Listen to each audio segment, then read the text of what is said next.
I want to focus on that wonderful concept, that vital virtue that unfortunately and regrettably is often forgotten, the virtue of kindness, being kind. I want you to hear a story. 20 years ago, I drove a cab for a living. When I arrived at 2:30 in the morning, the building was dark except for a single light in a ground floor window.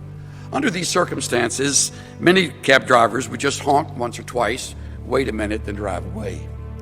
But I had seen too many impoverished people who depended on taxis as their only means of transportation to drive away. Unless the situation smelled of danger, I always went to the door.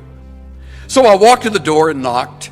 Just a moment, answered a frail, elderly voice. After a long pause, the door opened. A small woman in her 80s stood before me. By her side was a small nylon suitcase.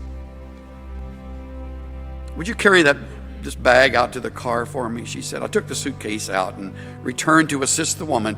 She took my arm and walked slowly toward the curb. She kept thanking me for my kindness. "Oh, it's nothing," I told her. "I just try to treat all my passengers the way I would want my mother treated." When we got in the cab, she gave me an address. Then she said, "Oh, by the way, could you drive through downtown? It's not the shortest way." "Oh, I don't mind. I'm in no hurry. I'm on my way to a hospice." I looked in the rearview mirror and her eyes were glistening. I don't have any family left," she said, almost to herself. "The doctor says I don't have very long." I quietly reached over and shut off the meter. "What route would you like me to take?" For the next 2 hours, we drove all around the city. She showed me the building where she had once worked as an elevator operator. We drove through the neighborhood where she and her husband had lived when they were newlyweds. She had me pull up in front of a furniture warehouse that had once been a ballroom where she had gone dancing as a girl. Sometimes she'd ask me to slow down in front of a particular building or corner. She would sit staring into the darkness, saying nothing. As the first hint of sun was creasing the horizon, she suddenly said, "Okay, I'm ready. Let's go now." We drove in silence to the address she had given me. It was a low building. 2 orderlies came out to the cab. As soon as we pulled up, they were solicitous and intent, watching her every move. They were expecting her. I opened the trunk, took out the small suitcase, carried it to the door. The woman was already seated in a wheelchair. "How much do I owe you?" she asked. "No, you don't owe me anything," I said. "Oh, you have to make a living," she answered. "Oh, there are other passengers," I responded. Almost without thinking, I bent over and gave her a hug, and she held on to me tightly. "You gave an old woman a little bit of joy," she said. "Thank you." I squeezed her hand, then walked into the dim morning light. Behind me, a door shut. It was the sound of the closing of a life.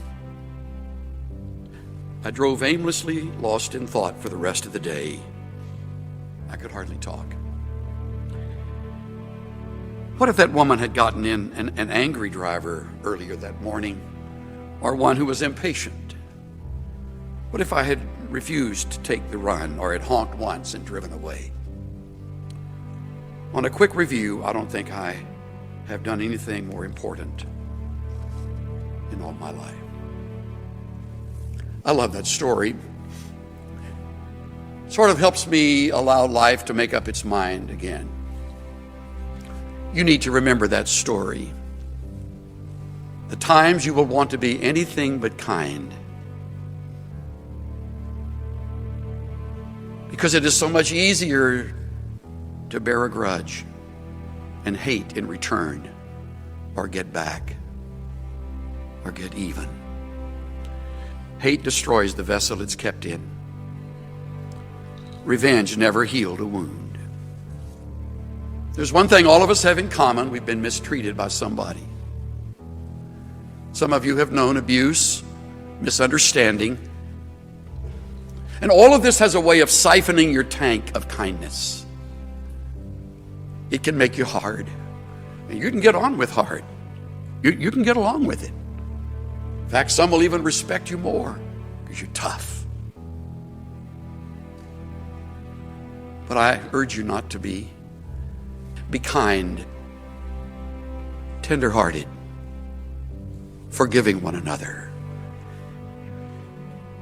When I am truly free of revenge and bitterness,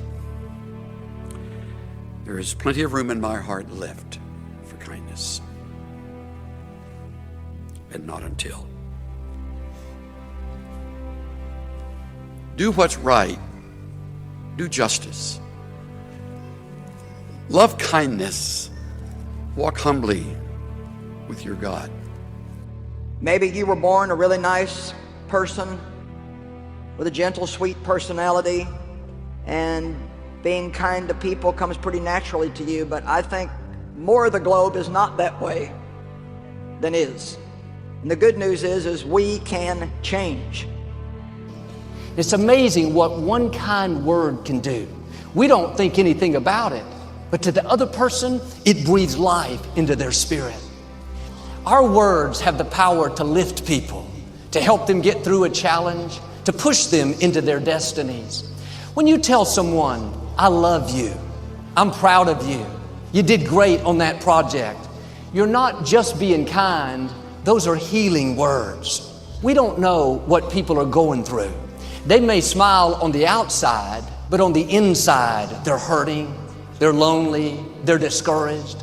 Many people have wounds from the past, wounds from a relationship that didn't work out, wounds from people trying to push them down. Just a simple word of encouragement. I believe in you. I'm praying for you. A simple compliment. You look beautiful today.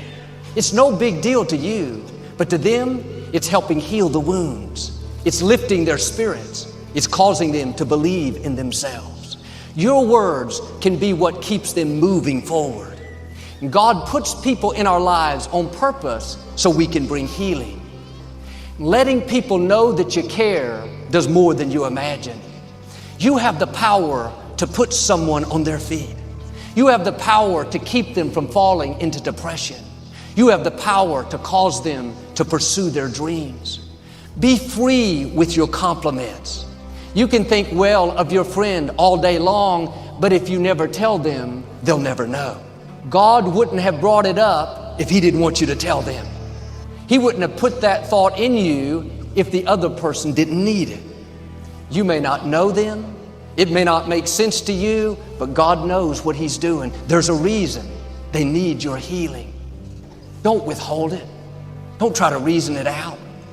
In my early 20s, a young man started coming up to the gym to play basketball with us. He was a loner. He was very unfriendly, very cold. He never talked. Even during the games, he wouldn't interact with us. Most of the guys just ignored him, but something down in here told me to reach out to him and make him feel welcome. I found out that his name was Bo. When he would come into the gym, I would go over and say, "Hey, Bo, it's great to see you today." He never said anything. He just hit his chest twice and walked away. I didn't know what that meant, but I hit my chest twice and walked away. This went on for several years. I saw him 4 or 5 times a week. Well, I stopped playing basketball there, and I hadn't seen Bo in over 20 years. One Sunday, he showed up at church. I saw him afterwards. I thought, where do I know this guy from? He said, "I'm Bo. We used to play basketball together." That's the most I'd ever heard him talk. He went on to tell how he grew up in the projects. At 14, he started living on his own. Nobody wanted him. He never felt loved or accepted. He said, "One of the main reasons I went up to the gym was to hear you say, 'Great to see you today,' because nobody had told me that they were glad to see me." Those simple words, letting him know that I cared, were like life-giving water. Today, Bo is married. He introduced me to his children. He's setting a new standard for his family. What am I saying? Nobody is in your life by accident. Don't ignore what you feel on the inside, that compassion to encourage them, that desire to be their friend. Take time to make them feel loved. Doesn't have to be something big. Just good to see you. I believe in you. I'm praying for you. Just let them know that you care.